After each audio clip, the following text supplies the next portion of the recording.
Hey guys, this is Danny, personal trainer at Raw Fitness, and I wanted to start this series on weight loss and give you some steps and some things to consider as you're moving along on your journey. A lot of this stuff is going to be very broad.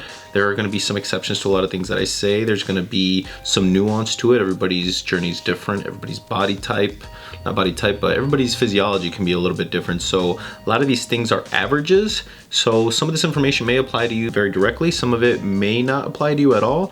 So I'll try to give you as much information and context as possible without getting too rambly. So the first thing that I want to talk about today is going to be how to lose weight and the very basics of it, because most people come to me, they want to get in shape, they want to be fit, and a lot of that lines up with losing weight.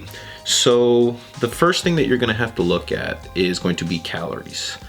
And that's not just about calories in food. That means calories in terms of calories burned, calories taken in, calories, the type of calories.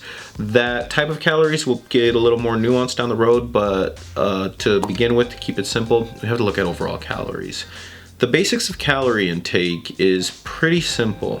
If you have enough calories to sustain your body, you're going to maintain your weight. If you end up taking in less calories that your body needs to sustain itself based on lifestyle, metabolism, things like that, then you're probably going to lose weight. If you take in more calories than your body needs, then your body's going to store it in different forms depending on, again, body type and lifestyle and situations.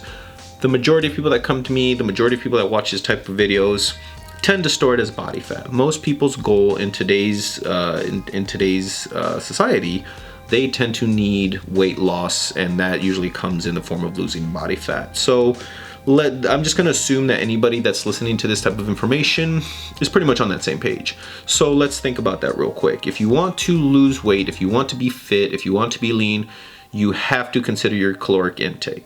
It's very simple to figure this stuff out in terms of how much you need, how many calories that your body needs to sustain itself, but unfortunately, the state of the fitness industry makes it seem like it's more complicated than that. And there are some exceptions. There are some people who tend to have different physiology, different needs, a lot of different factors, but that tends to skew the conversation, and it tends to feed into a rhetoric that really isn't appropriate for a lot of people. The general population, it is about caloric management. So your first step whenever it comes to losing weight is figuring out where that baseline is. And again, it's relatively simple.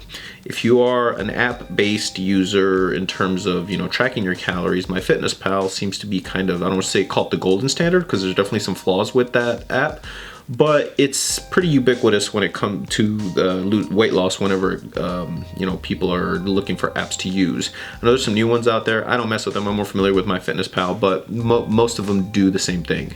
They take your body type, they take your height, weight, they take your gender, and you give them a general idea of like what your physical activity is, and they'll give you a number.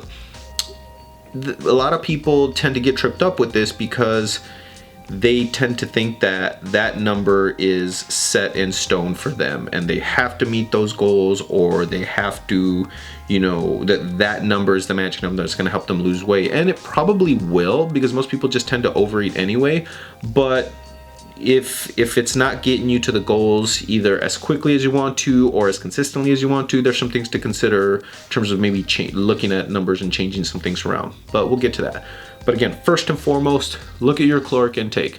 Again, if you're using an app, use MyFitnessPal or whichever one you find convenient. You can go to MyFitnessPal website. It's pretty user-friendly. I tend to like the MyFitnessPal app better. It tends to be more user-friendly than the website, the desktop interface, but there are some benefits to using the desktop interface. For example, transporting in recipes and things like that seems to be a little more user-friendly, but that gets into some more I don't say trickier stuff, a little more nuanced stuff, things that you have to put a little more work into.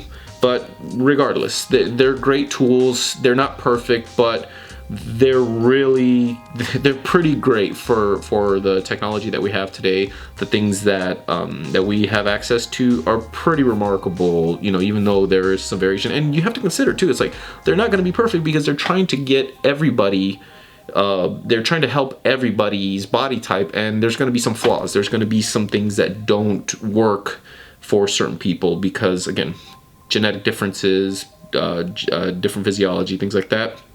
But for the most part, it will give you a good baseline. At the very least, you know, if it's telling you this number and the number is going in the direction that you want it to in terms of your weight, then good. If it's not, at least it's telling you a story. It's giving you the idea that you either have to go lower, higher, whatever. If you're dropping too much weight with these numbers or it's not sustainable, then we have to look at different things. But again, start with your baseline. You have to know how many calories your body needs to sustain itself. And if you don't, you're just kind of guessing week to week. Without that number, you can't set up the game plan for long-term success.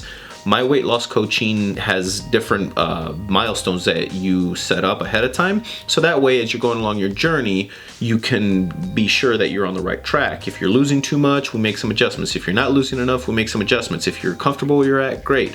But again, that baseline number is what you need to look for. And that's why you have to use these tools like MyFitnessPal. Another one is caloriecalculator.net, I think. I'll link them in this video. I'll try to share as much information as I can with these videos, but definitely start there.